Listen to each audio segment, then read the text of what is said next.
Alright, what's up guys? Good morning, good night, wherever you're around the world. Just got home from work, but I'm standing here right now reminiscing because this is the spot where I would normally park my car. But unfortunately, you guys probably already know I don't have the car right now. I know a lot of you guys are waiting for updates on what's happening with the insurance and everything. I do have some updates, but I'm not gonna tell you guys right now. I will show you guys a few screenshots of what the car looks like right now though. So the car is currently sitting at the shop being teared down right now because tomorrow is gonna be the day where the insurance adjuster is gonna go look at it and determine whether or not it's totaled.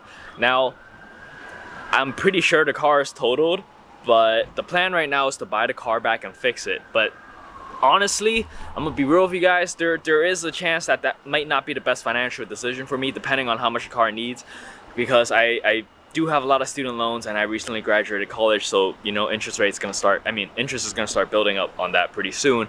But it really depends on what the car needs though. If it's only gonna be like a few thousand extra, okay, but if it's like more than that, I don't know, because I might just be able to buy another car, Rx8, I don't know. But yeah, tomorrow's gonna be the day where the insurance adjuster is gonna be going to look at the car and determine whether or not it's totaled. So I thought today, I'm sorry for all the planes flying by, guys, by the way, because I live so close to an airport, there's just no helping it.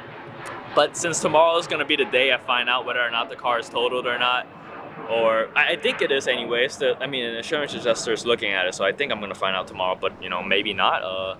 But since tomorrow is gonna be the day though, where the insurance is gonna look at it and determine if it's not totaled or not, I thought now would be a good time for me to release the footage of what was potentially my last drive in the Rx8. Now this was recorded like literally right after putting on motor mounts, and I went to the nearby Twisties and tested it out.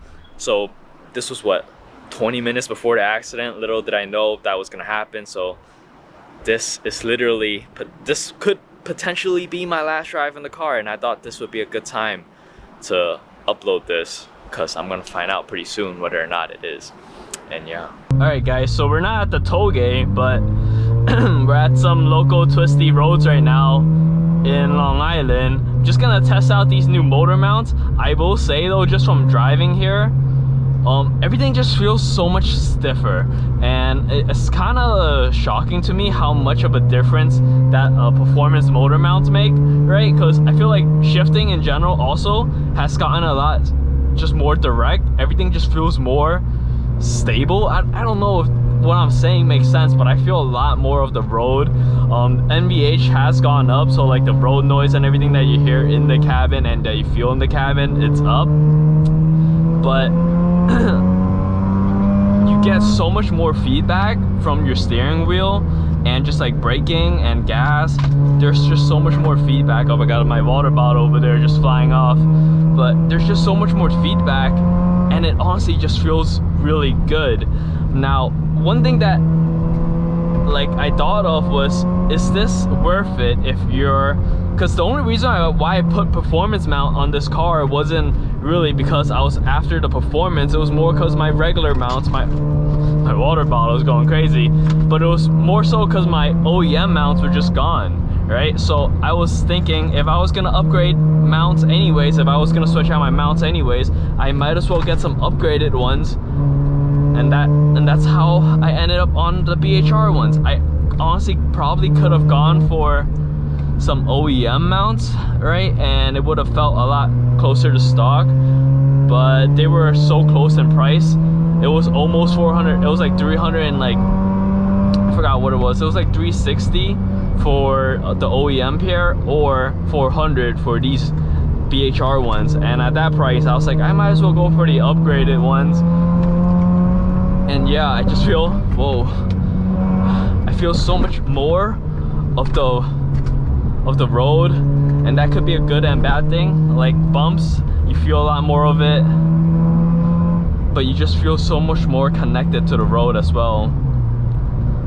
I think I lost train of thought. What I was saying is, I don't know if motor mounts would be a good upgrade if your mounts are still good, because this, I feel like, would ruin your daily drivability of the car. I mean, like, you could obviously still be able to, oh, is this guy letting me pass? All right, thank you, bro. But obviously, if you were just daily driving your car and you're looking for some performance upgrade, motor mounts, I don't know if you would love it because I feel like this definitely does take away some of the drivability, like the daily drivability of the car. If I was to drive this in the city every day, it'd be pretty annoying. Now, obviously at the higher end, right? At the higher end of the spectrum, like when you're in a higher RPM, you don't really feel as much, right? This feels a lot better than stock. It's really at the lower RPM where I feel like is the biggest change. And you guys will probably see that when I come to a stop at this stop sign here. So shifting and downshifting is so much better now. But this is what I mean by the daily drivability of it, right? So first gear coming from a stop, right? This right here, from 2000 to 3000 RPM, you get a lot of vibration, and that's just because the mounts are no longer just rubber bushings, they're like polyurethane. So because it makes your chassis stiffer, you're gonna feel a lot more of the car. And I don't know, if you're gonna be driving it in the city, you know, or if you just go like traffic to traffic commute, this would get pretty annoying. And I just got this, so I don't know what it would be like in traffic yet.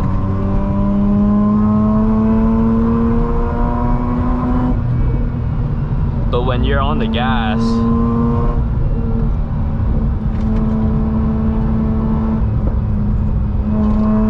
it just feels so good. And I still need bucket seats, guys.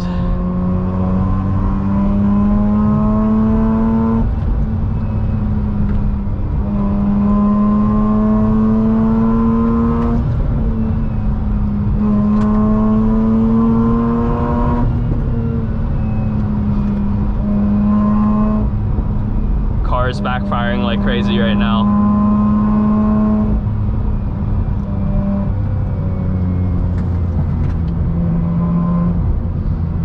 Got railroad tracks up here. Let me just slow down.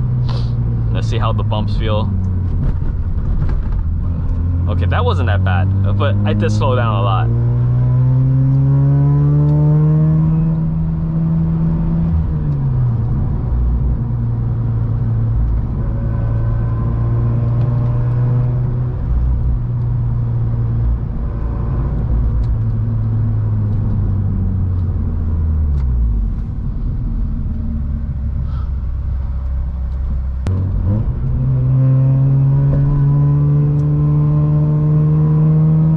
Behind me.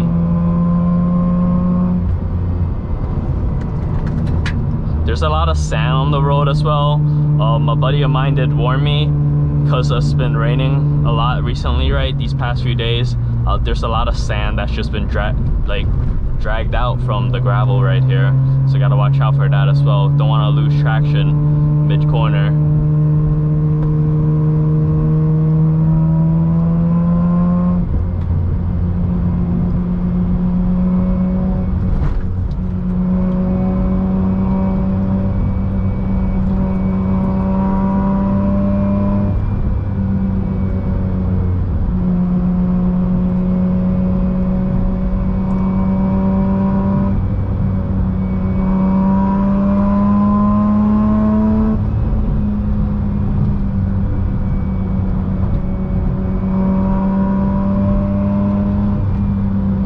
Let the bike pass, huh?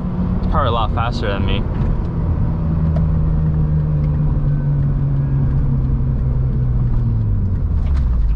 Let me just let him go right here.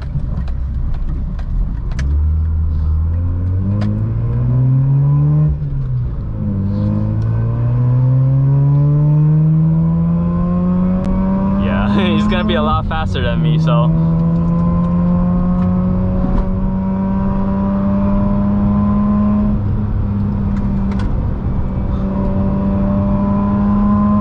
enjoy these roads together.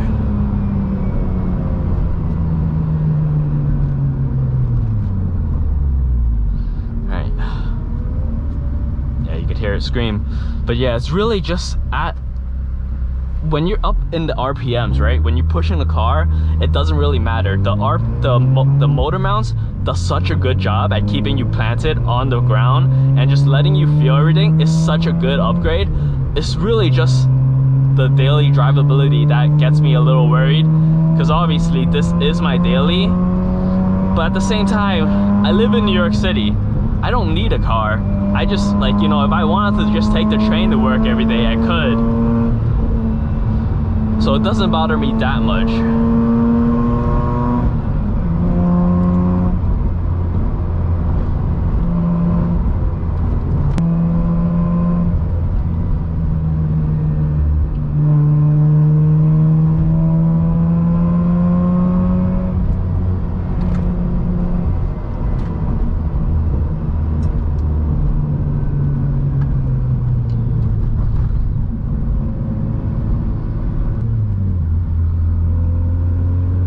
In slower traffic like this, you know, you feel a lot more of the road vibration, and that might not be the most comfortable thing.